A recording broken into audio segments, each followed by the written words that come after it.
Assalamualaikum warahmatullahi wabarakatuh. Semangat pagi kepada Bapak dan Ibu semuanya. Kali ini saya akan memaparkan riset desain penelitian yang berjudul Strategi dan Inovasi Bank Pembangunan Daerah dalam Menghadapi Era Disruption Revolusi Industri 4.0, sebuah studi komparatif. Penelitian ini akan dilakukan oleh Dr. A. Rina Herawati MSI, Karnida Reta Ginting SEMM, dan saya sendiri Budi Priyono SEMM. Latar belakang dari penelitian ini adalah dengan berkembangnya ilmu pengetahuan dan teknologi secara masif memaksa manusia untuk beradaptasi dengan lingkungan. Jika manusia tidak bisa beradaptasi dengan lingkungan, maka mereka akan tergerus oleh waktu, bahkan bisa jadi eksistensinya pun akan hilang oleh perkembangan teknologi dunia yang semakin modern. Perubahan bisnis di era digital merupakan perubahan yang sangat besar bagi dunia bisnis secara keseluruhan. Begitu juga dari sisi teknologi informasi. Industri perbankan sangat terimbas dengan perkembangan informasi dan teknologi yang berdampak pada tingkat persaingan untuk merebutkan hati nasabah. Tuntutan untuk menyediakan jasa keuangan yang universal tidak dapat dihindarkan. Dengan adanya dukungan teknologi, bank-bank bersaing dengan menghadirkan layanan perbankan yang sangat bervariatif untuk mempermudah tuntutan bisnis. Bank Pembangunan Daerah atau yang sering disebut BPD adalah bank umum yang kepemilikan sahamnya dimiliki oleh pemerintah provinsi di berbagai daerah. BPD masuk dalam kategori bank umum yang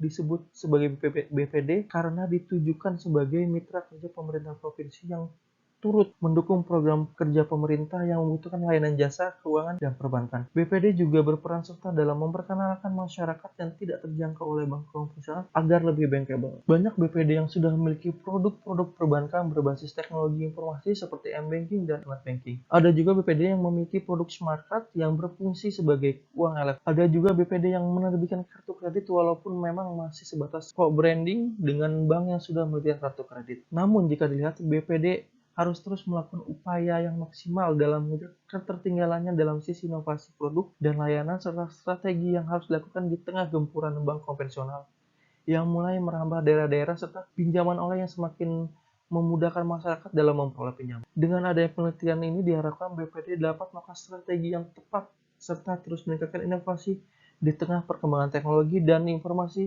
yang dapat berubah kapanpun. BPD yang berhasil melakukan perubahan mengikuti perkembangan pasar dapat dijadikan role model bagi BPR lain agar terus dapat bertahan. Berdasarkan latar belakang masalah tersebut, maka dapat dirumuskan permasalahan sebagai berikut. 1. Bagaimana strategi Bank Pembangunan Daerah dalam menghadapi era disruption revolusi industri 4.0? 2. Bagaimana inovasi yang dilakukan oleh Bank Pembangunan Daerah dalam era disruption revolusi industri 4.0 untuk mempertahankan eksistensinya. 3.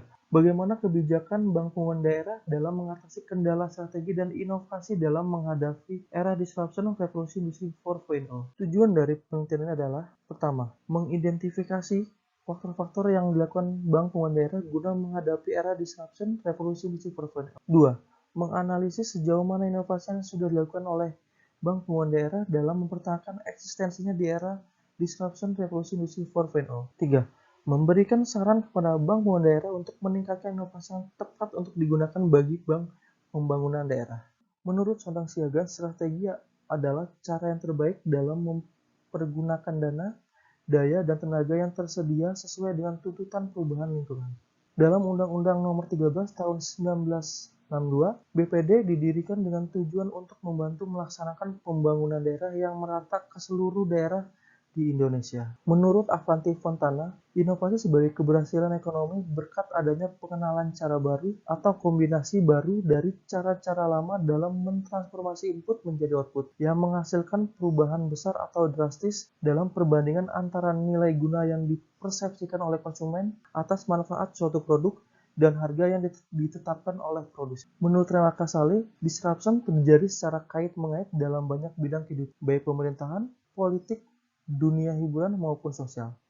Renal Kasali memberikan contoh bagaimana para operator taksi mengalami nasib buruk setelah munculnya taksi online. Hal yang khas di sana ialah pendatang baru memanfaatkan inovasi teknologi untuk menciptakan produk dan pasar yang baru. Istilah industri 4.0 sendiri secara resmi lahir di Jerman, tepatnya saat diadakan Hannover Fair pada tahun 2011. Negara Jerman memiliki kepentingan yang sangat besar terkait hal ini, karena industri 4.0 menjadi bagian dari kebijakan rencana pembangunan yang disebut High-Tech Strategy 2020. Selanjutnya adalah metode penelitian. Metode penelitian dilakukan oleh peneliti adalah descriptive analysis dan komparatif, yaitu di mana penelitian ini akan mendeskripsikan tentang strategi dan inovasi BPD dalam menghadapi revolusi industri 4.0 dan melakukan analisis serta membuat kesimpulannya yang nantinya akan dibandingkan antara satu BPD dengan BPD lain. Yang kedua adalah sumber data dan teknik pengumpulan data. Data yang didapat oleh penulis adalah data primer, yaitu langsung dari BPD itu sendiri, dan data sekunder untuk melengkapi data primer yaitu bisa berupa majalah, koran, internet, dan data lainnya sebagai pendukung penelitian ini. Lalu akan dilakukan wawancara. Wawancara itu dilakukan dengan video conference atau dengan telepon. Dan selanjutnya semua itu akan didokumentasikan oleh penulis. Yang terakhir adalah narasumber. Narasumber yang dipilih oleh penulis adalah divisi perencanaan strategis dan manajemen kerja. Kenapa? Karena divisi ini bertugas mengelola penelitian, analisis dan proyek ekonomi makro, serta mengelola perencanaan dan pengembangan organisasi BPD. Sehingga menurut penulis sangat tepat dijadikan narasumber dengan judul penelitian ini. Selanjutnya adalah pegawai BPD dan nasabah BPD itu. Selanjutnya adalah lokasi penelitian. Yang pertama yang dipilih oleh penulis adalah BPD DKI. Kenapa BPD DKI? Karena BPD DKI berlokasi di Jakarta, tepat di pusat pemerintahan dan perekonomian, di mana dapat ditemukan berbagai macam perbankan sehingga persaingan antara perbankan sangat ketat. BPD DKI harus dengan cepat dapat merespon kebutuhan nasabahnya dan melakukan inovasi dan strategi yang tepat, karena jika tidak, maka akan berpindah ke bank lain. Lalu selanjutnya adalah Bank BJB. Bank BJB merupakan BPD pertama yang melakukan IPO, dan bisa kita lihat Bank BJB tidak hanya berada di Jawa Barat dan Banten, tapi hampir seluruh Indonesia sudah terdapat Bank BJB. Dan yang terakhir adalah Bank NTT.